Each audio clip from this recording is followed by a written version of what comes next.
Okay, guys, we're starting the meeting.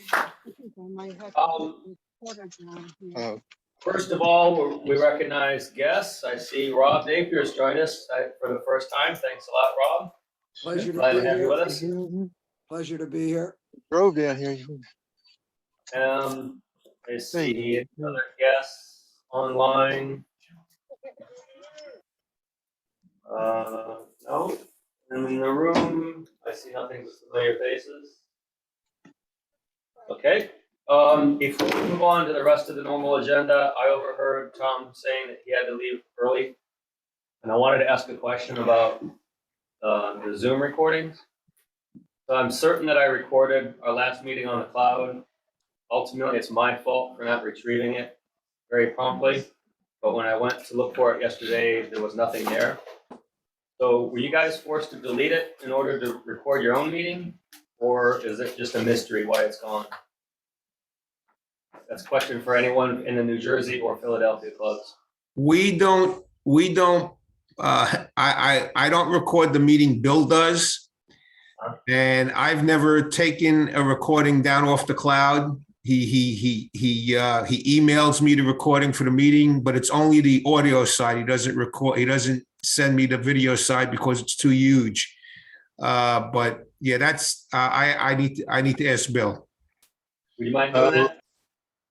Again, I'm taking responsibility for not doing it promptly, but I just want to know if it was what happened. Hey, Greg, you got a guest here, Rob Napier? Yep, I already welcomed him and said hello. Good. So, so for the Philly club's perspective, we actually haven't used Zoom in the past few months, and typically when we record locally on my laptop, and then I upload it to Dropbox.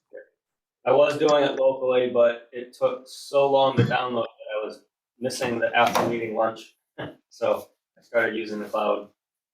So that's a notice to everyone. Unfortunately, I don't know if anyone actually goes and watches them, but there's no recording of last month's meeting.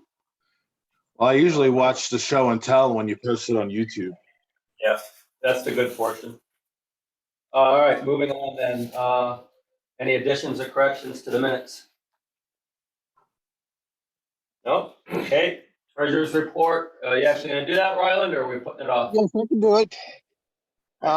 Okay, we started the month out with $3,553.97.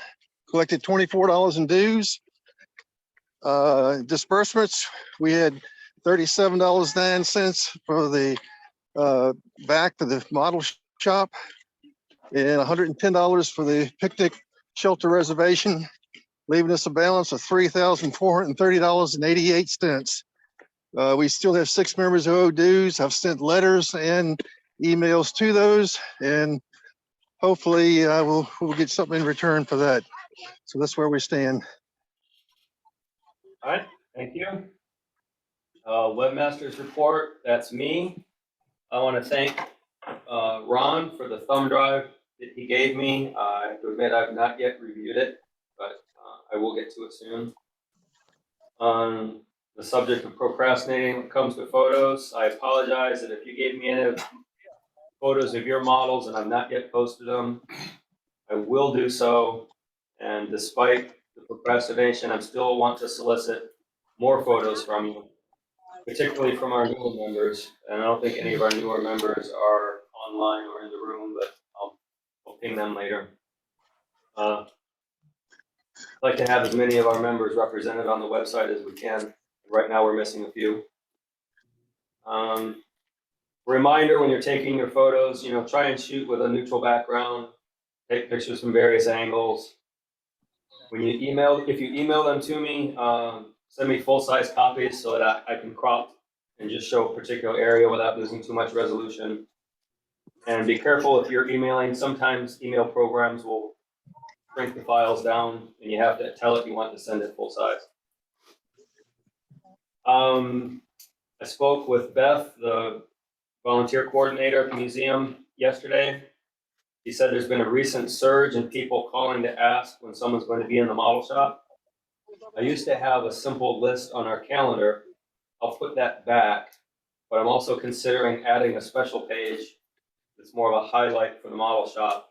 Who's gonna be there, what times they're typically there. I can show pictures unless someone's shy and doesn't want their picture shown. And I can list what they're currently working on so people can see, what they might see when they come to the museum. And I can keep that up to date as time goes on, as long as you give me the information. And then the museum, when they're asked, can refer them to our website and get that information. And potentially they can link to it from their own website, which is something we talked about earlier. That's my webmaster's report. If there's any questions for me, I'll move on to the business. You guys are still hearing me okay online? We hear you fine. Thank you. Yes. A little background noise from Ryland. Maybe Ryland wouldn't mind muting. We want to hear a cheer when someone hits a home run, though, right? Oh, I was very interested. I was very interested in your webmaster report. Okay, so the drawings that were donated to us, or I can't remember the name of the naval architecture firm, but at any rate, Coast Engineering. Coast Engineering, thank you. They've been moved to John's house, so if there's something you're still interested in, you can coordinate with John. Thank you, John, for taking those off my hands. Beth, the coordinator, is looking for someone to work on, I think it's Mondays now. Used to be Thursdays and Fridays were blank. I took over a half a day on Friday. I think, Stuart, are you doing Thursday? Thursday, yeah. It leaves Monday open. And she's also looking for more alternates in general, people to fill in when someone's on vacation or out ill. So if you have an interest in just working on the occasional basis, please let Beth know. Has anybody heard anything from Denny, From who? from Dennis Hobbs? No, and Beth mentioned she had not heard anything. Nobody? No, and she also mentioned, I don't have any information that I'm withholding out, which means I also don't have any information I don't have any public information about John or non-public information about John. But she did mention it. He must be quite ill because he stopped replying to emails. And he was always very quick to reply. Apparently whatever treatment he's undergoing is really hard on him. And so please keep him in your thoughts and your prayers. His wife has just had ocular surgery too. Oh boy, when it rains it pours, eh? Okay, so she said, not really a threat, but she said the museum might need to find some people outside our group if the coverage becomes too thin. It's not too thin now, but I imagine we'd like to keep this kind of our corner. So, don't be too reluctant to step forward if the need comes up. I had that happen once. Yeah. Somebody took my place who was not a member. Was it Tim? It was Tim. Okay, yeah, but we did that by arrangement. Because Tim's a museum employee, 1, and 2 has helped us out directly with the IT stuff. So we kind of made an exception in that case. Same with his model being in the display case, which I'll cover later. Well, Beth said clearly that was not to set a precedent, that was a one-shot deal. So if that happens again, it'll have to be decided on its own merit. Okay,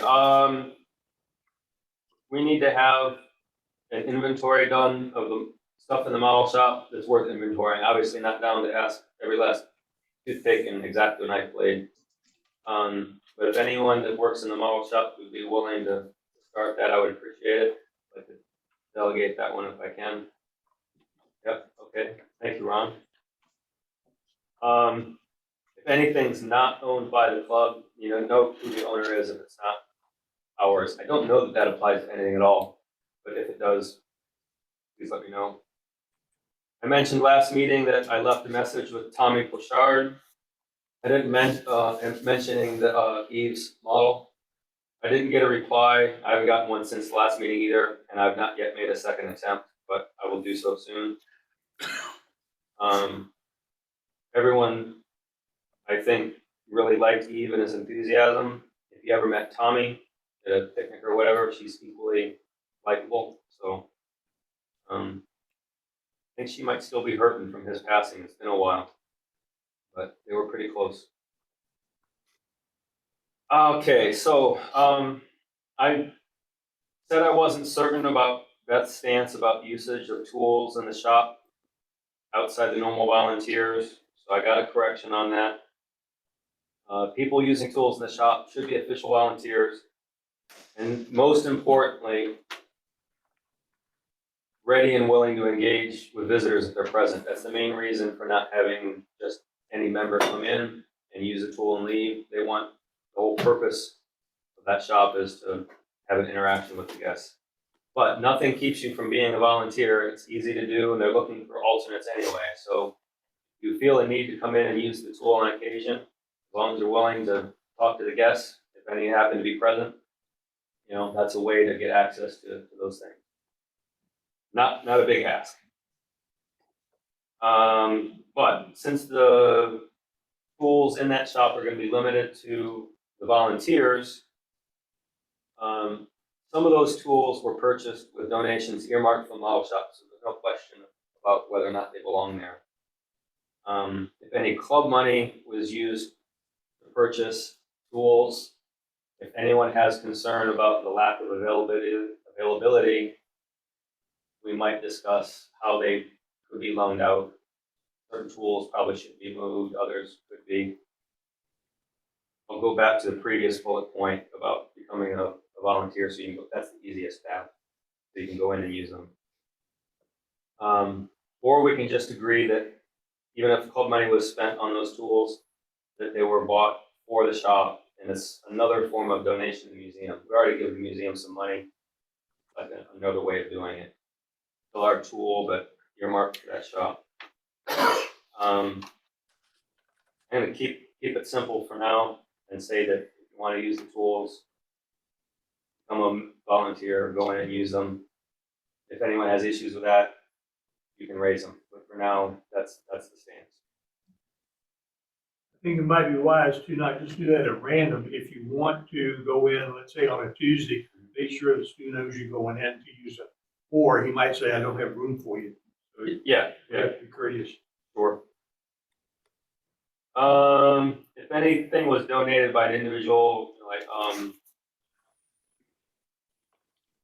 then, you know, they can stipulate if their conditions, like if they want it more accessible, they can pull it back out of the shop, but they're gonna have to figure out where it's stored and all that. You know, that's gonna be up to them.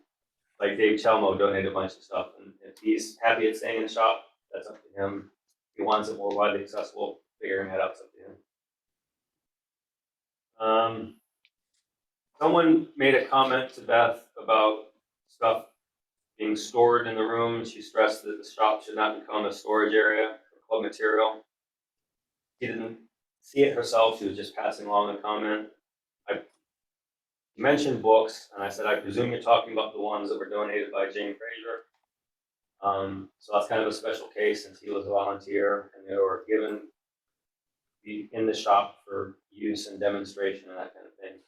Plus, they're neatly contained in nice storage boxes and tucked in a corner so they don't look like junk. He was satisfied with that, but there's a tendency for things to be stored in there for too long and junky things to be stored in there for too long. We need to avoid that. The drawings you brought in for Dave have been there for quite a while. Is he done with those? Or? They're in the back of my car right now. Oh, okay. And Beth didn't mention that. I just saw them when I was there yesterday. Thank you. Display case. Okay, so there's a lot of contention at the last meeting about the display case. And Tim, you hear me, Tim? Yep. Kindly volunteered to be our coordinator. When I get back, Yeah, when you get back. And until then, if someone else wants to step forward and do it, great. Otherwise, I'll take over for Tim until he returns. can I've can I add a drafted- little note to that? Yeah, sure. We just found, I won't be leaving on the 18th. Sally has a tumor, a brain tumor that she has to have surgery on July 11th. So we will be back, basically pushing our trip back for 2 months at best. So if anybody needs shirts or anything on those lines, you you can reorder, let me know. It's non-cancerous. It's a pituitary gland tumor. It's a fairly easy surgery, but kind of intense. So, Could have led with that, Tim. yeah, we've been trying to get to Alaska. Keep getting roadblocks thrown in front of us. So, but we're set back. So let me know if you need shirts or anything like that. You can email me the form, and I'll do my best to get them to you before or by July, August timeframe. So that's just an update. Sorry about that for the personal. So back to the meeting. Oh, no problem. Appreciate that and good luck to her. Glad to hear answers. You had my heart up my throat there for a second. To be in our thoughts. Okay, so I've drafted an official policy. You can see that it's 3 pages, but it's large font and lots of white space. It's only 12 1 to 3 sentence paragraphs, so I'm going to take the time to read it. I can pass them around. It's also on our website. Share screen.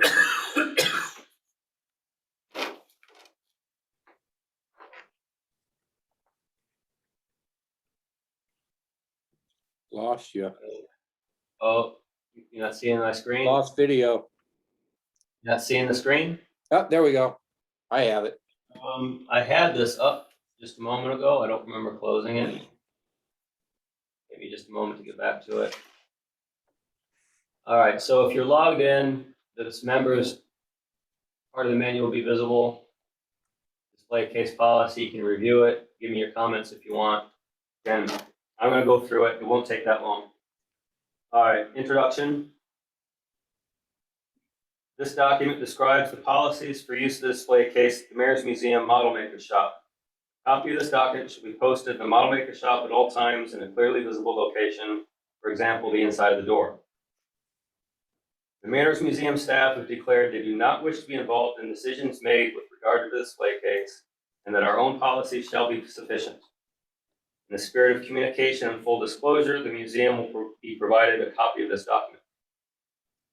The arrangement of models of various length and height with overlapping display periods can be complicated. The goal is to make this policy as simple as possible while not ignoring any contingencies.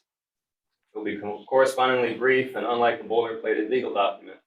Suggestions for revisions to this document may be submitted to the skipper at any time. Management. The position of display case coordinator is formed as part of this new policy. It is an appointed position.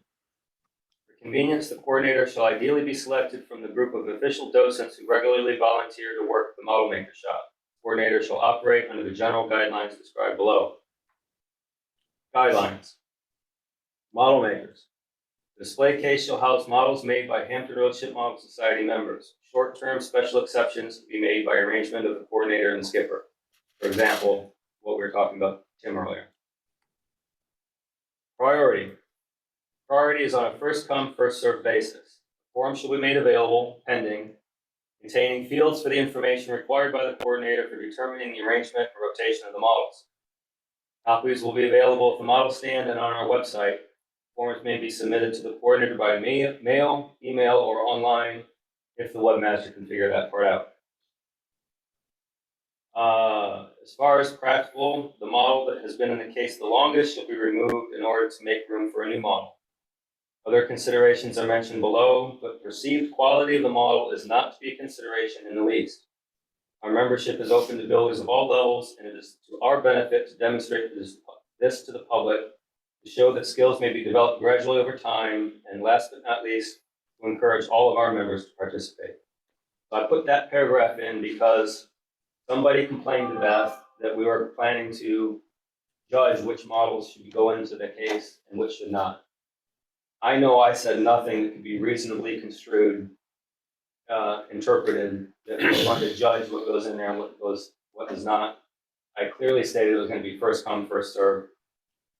Beth has stated she doesn't want to be involved, so I think I'm a reasonable guy. If you have concerns, please let me know instead of going to Beth. I think she's getting a little frustrated. All right, back to the policy. Duration. Once a model has been placed in the stand, that space is reserved for that model for a period of 2 months, except as noted below. There is no request for a different model in the space occupied by the current model. It may stay longer than 2 months. The model, of course, may be removed prior to the end of 2 months if required by the owner. All right, here's where it gets tricky, and I tried to cover it without making it too hard.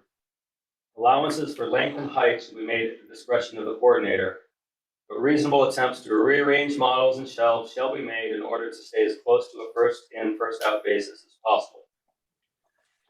If necessary, a larger model may replace 2 or more smaller models, but only if all of the models to be replaced have been in the stand for at least 2 months, again, as except noted below.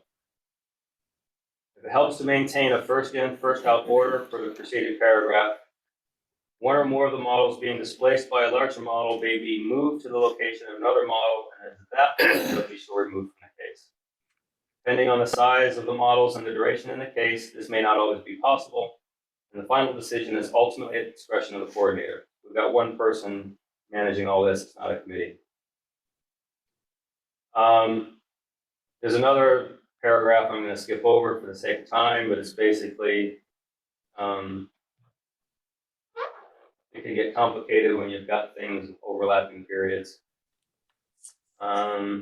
Consideration for variety and type and style. One area where the coordinator is encouraged to stray from a strictly first-in, first-out basis is maintaining a variety of type and style. Type refers to sail versus oar versus power, military versus commercial versus pleasure, modern versus historical, etc. Style refers to kit versus scratch, crank on frame versus bread and butter, full hull versus waterline versus half hull, plastic versus wood versus paper, etc. 2-month minimum duration takes precedence over variety. Permanent displays.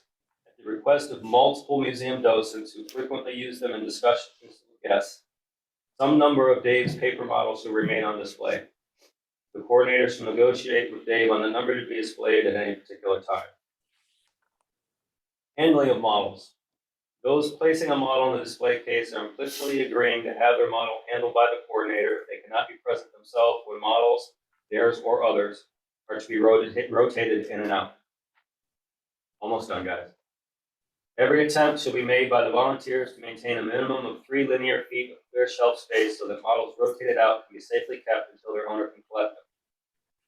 Despite the 2-month reservation policy, under no circumstances shall a model be rotated out if the owner is unable to collect it immediately and there's no safe storage location. To avoid bottlenecks, not a ship in a bottle reference, due to lack of storage space, owners are expected to pick up their models within a month, sooner if possible.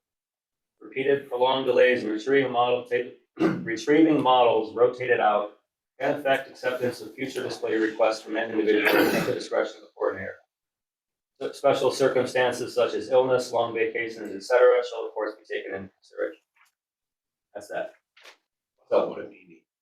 what a meeting. No, meaning. Oh. Well, you know, that's to avoid any. 3 feet. Pardon? He's got to cut his down to 3 feet. We don't have one that'll fit in there either. Hey, Greg. Yeah. Greg, that sounded very detailed. It looks like we're looking at the homepage of the website right now. Is that correct? Yes. It looks great. I would just suggest if you could slow that down a little bit, I think it would be better. But I love the flipping around of pictures though. Okay. It's a great variety. Yep. Because I want to look at a picture and it's already changing on me pretty quickly.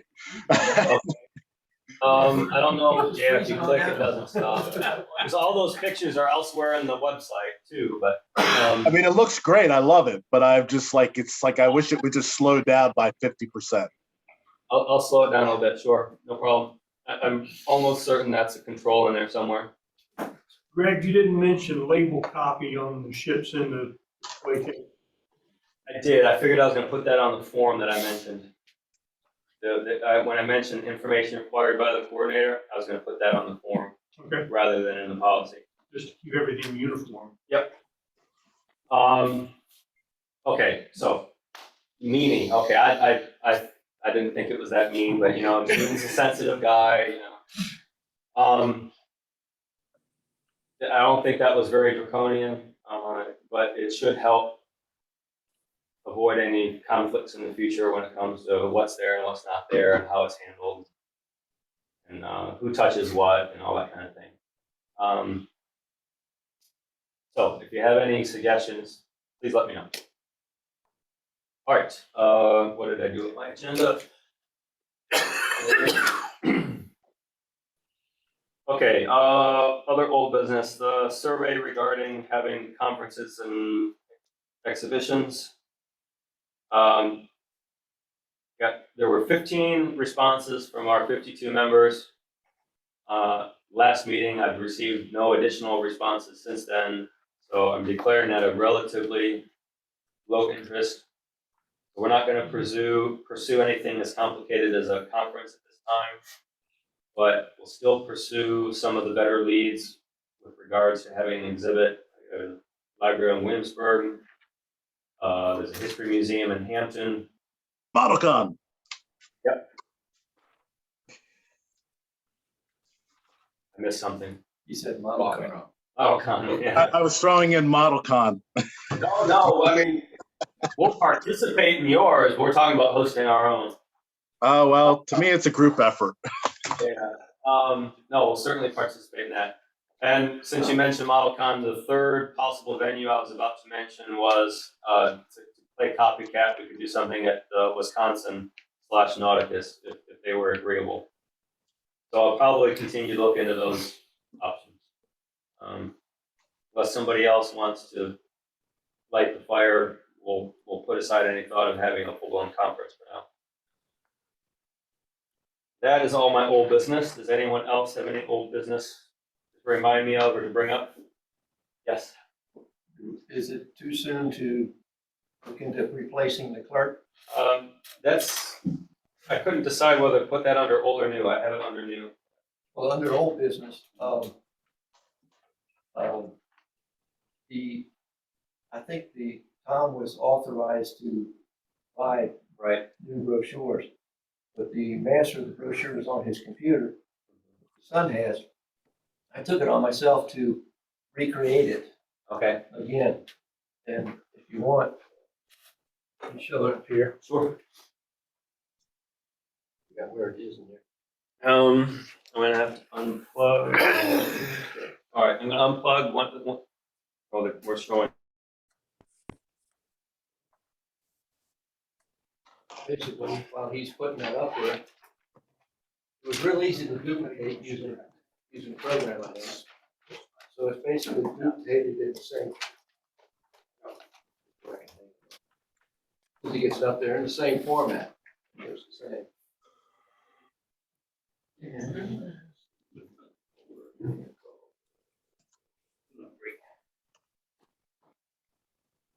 Yeah.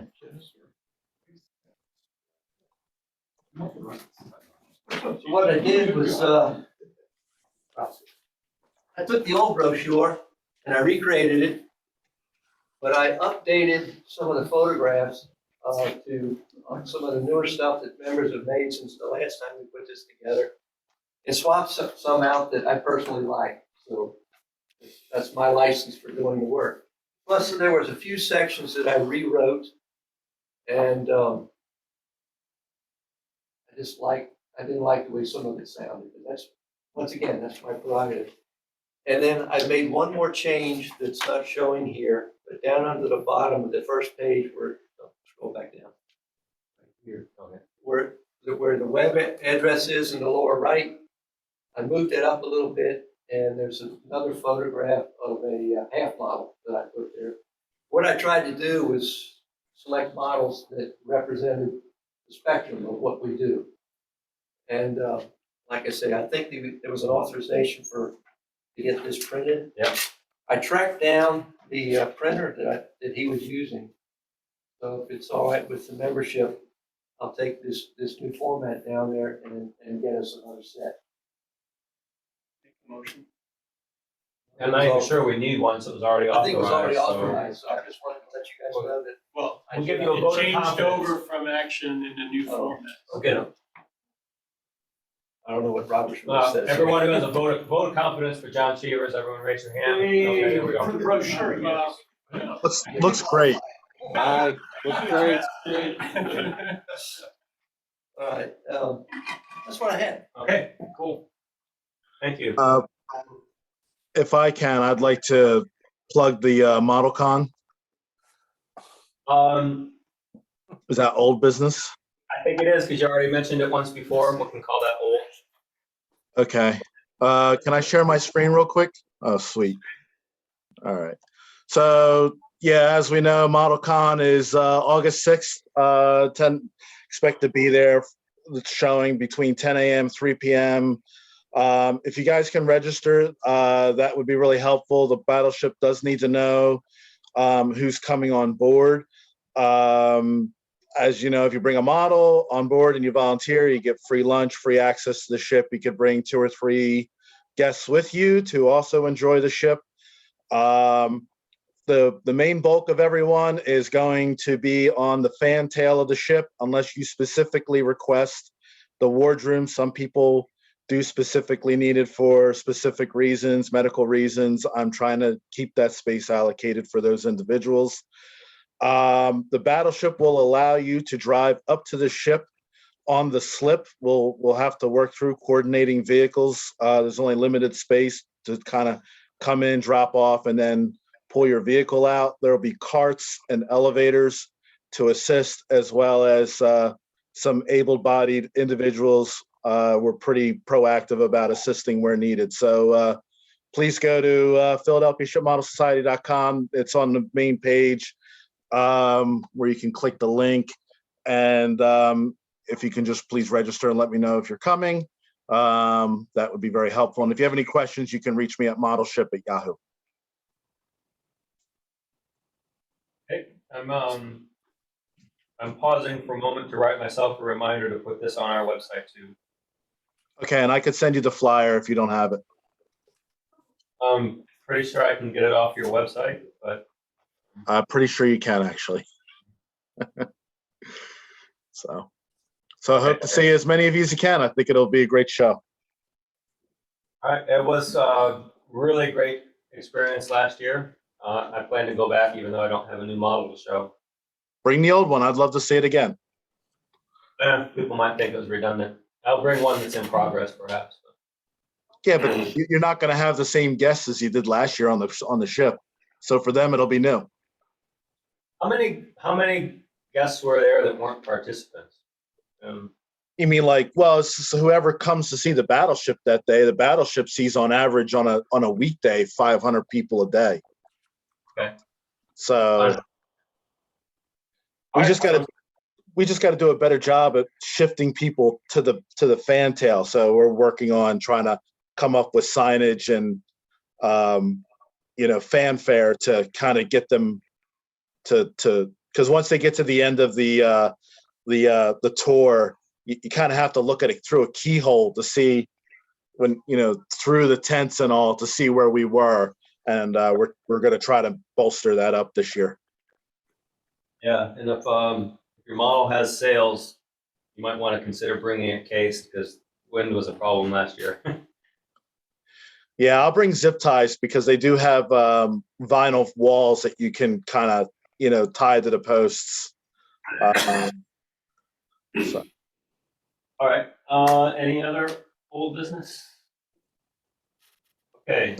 New business. John Cheevers, unless he's going to resign, is the editor. He's already officially co-editor. I would like to continue as the editor of this level head. Well, I think you're already officially listed, so. Then I'll leave my name there. Yeah. Okay. So John. Yep. But we do need nominations for a new clerk. So is there anyone who would like to put forward a nomination yourselves or volunteer a poor soul? Oh boy. Okay, duties of the clerk. The only one I know of is taking the minutes. Is there something I'm missing? No, not really. You have to be here. Correspondent. Well, as long as the meeting gets recorded and the recording doesn't get lost, you have that as a recourse. Well, I'll volunteer. thank you very much. Appreciate that. Any other nominations? Okay, so all those that approve our single nomination of Jean as the clerk, please raise your hand. Thanks a lot. Thank you, Jean. All right, any other new business? Yes, Ron?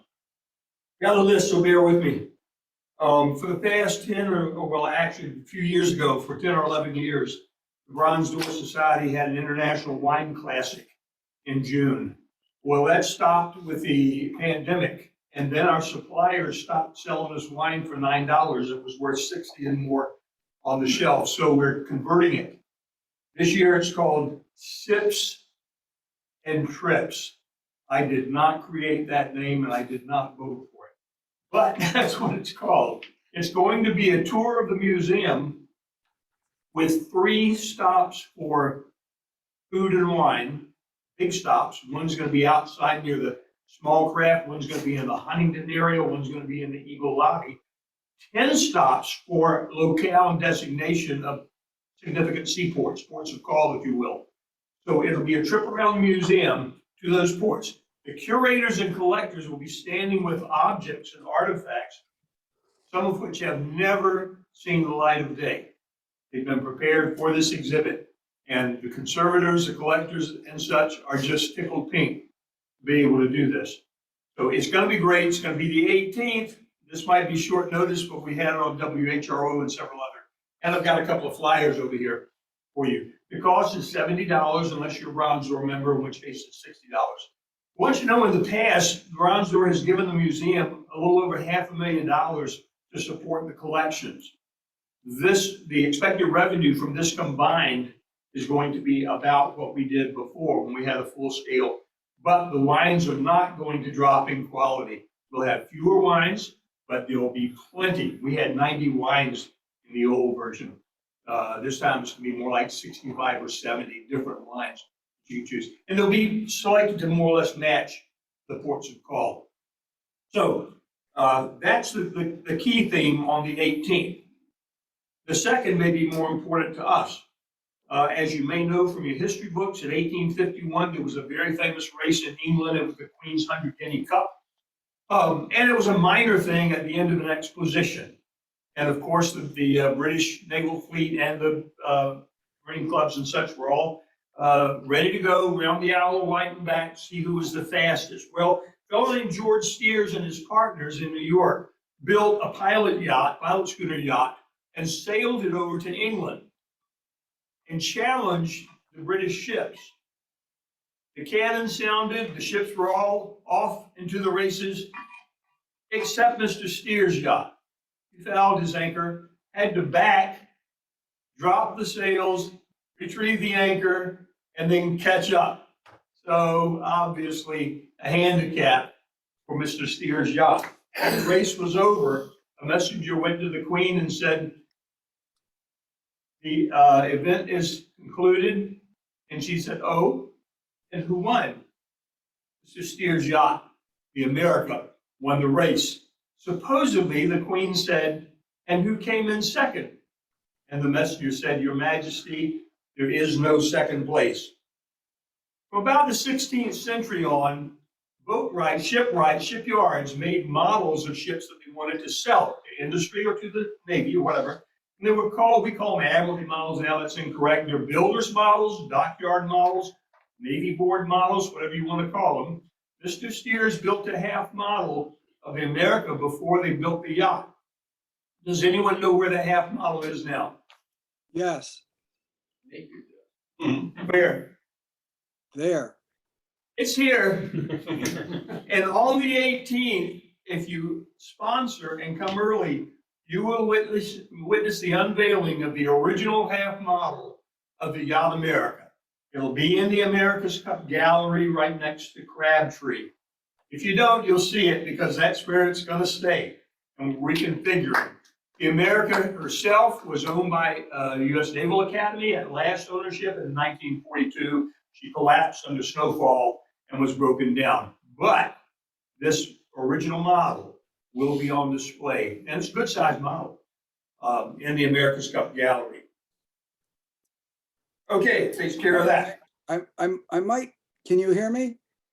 Yes, I might tell you that I don't think it is universally accepted that that is the original half model of America, but I think there's a lot of evidence that says that it is. thank you, Rob. You look younger in your book. Pardon me? Um, The Steers family has been involved, and Gary Jobson will be here on that night. I think a lot of what we know is not true. But, and as with every other thing, this might be the case. Nonetheless, we're accepting it as that. And needless to say, research and debate will go on. I was part of Mike Wall's team that examined that model when it was up here last summer and fall and it's pretty interesting model. It bears a lot of looking at, and there are a lot of mysteries about it. I would advise going to take a look at it. Good for you. Thank you, sir. I'll take a look at it because I'm gonna be there for the wine and the food anyway. I would Excellent. come just for the wine and food. I've already seen the model. There are 3 different caterers. The food's gonna be great, and there'll be more wine than we can possibly drink. Well, let me- And some I good just stuff. like the sound of 65 kinds of wine. That's too many. 65 bottles. We've had 65 90 bottles.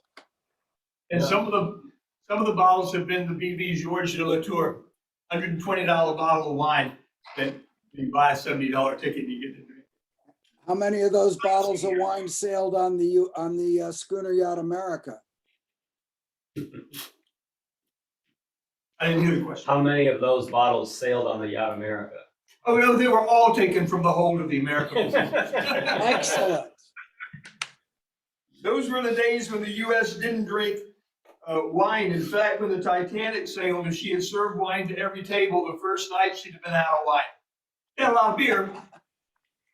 Okay, next topic. Before you move on to the next one, if you happen to go to this Tips and Trips event and you see my wife Mary there, wish her a happy birthday. Good, good. That'll be part of our birthday celebration for the evening.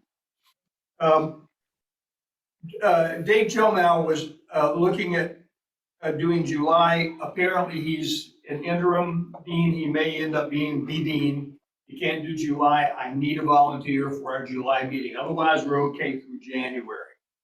I'd like to have a volunteer right now so I can put your name down. Anyone? All right, I'm bringing my bagpipes and my band. I'll talk to you after. Okay. It'll be short but sweet and a little bit of a repeat. Last but not least, someone sent me a picture of a Coast Guard 44-foot motorized life-saving boat, the Coast Guard craft that they built in the 60s. Her grandfather built a model of it, and she wants it repaired. There is very, very little damage to it, so I said, okay, I'll do it in the fall. Now, on the other hand, her mother has a number of airplanes that her grandfather built. She's looking for someone to repair the airplanes, and I don't know how many there are, or what the scale is, or how much repair they need. I'll tell you that the Coast Guard craft is going to need very little. I'll be able to do it in a few hours, perhaps. My fee is $250, and I told her that right out. But come to me, goes to the museum, and everybody knows that. And that tickled her. She said, I'm very, very happy to wait and happy to do that till we fall. But whatever arrangement you want to make, if you want to take a look at the airplanes, I can put you in touch with her. Any volunteers? Okay, if you do decide to do it, give me a call. That's all I got. If you have any questions, get to me after. Okay, other new business. Cool, all right, that's the end of the business portion. I will stop the recording and restart it so that we can break it up on the web.